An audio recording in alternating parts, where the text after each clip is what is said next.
Le leadership au féminin. Alors c'est un sujet assez sensible, parce que, comme tous les sujets qui touchent au genre. Hein.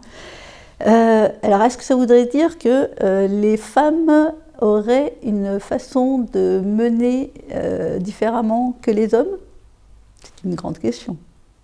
Eh bien moi je pense que fondamentalement oui, les femmes ont une autre façon de diriger. Alors le leadership a toujours été plutôt une connotation masculine.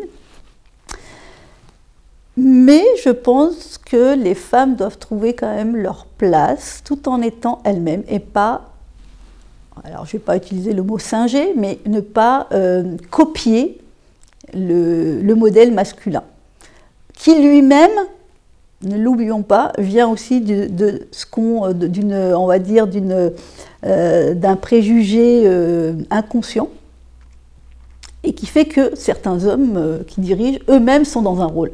Donc si les femmes imitent le rôle des rôles de voilà, on ne s'en sort plus.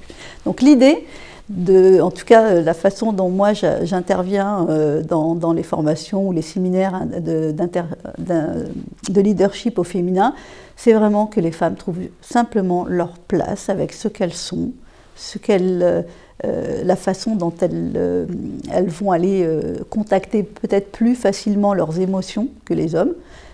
Maintenant, la question, c'est est-ce que mes séminaires sont réservés qu'aux femmes? Eh bien non. C'est aussi pour les hommes, pour aller contracter une part féminine que nous avons tous. Hein, on a bien les deux, hein, le yin, le yang, le féminin, le masculin.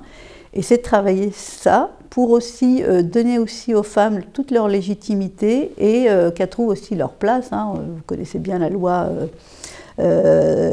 Copé-Zimmermann qui veut qu'on ait quand même une mixité. Donc pour avoir cette mixité, c'est aussi soutenir les femmes dans l'expression de leur leadership tout en étant elles-mêmes et qu'elles soient alignées.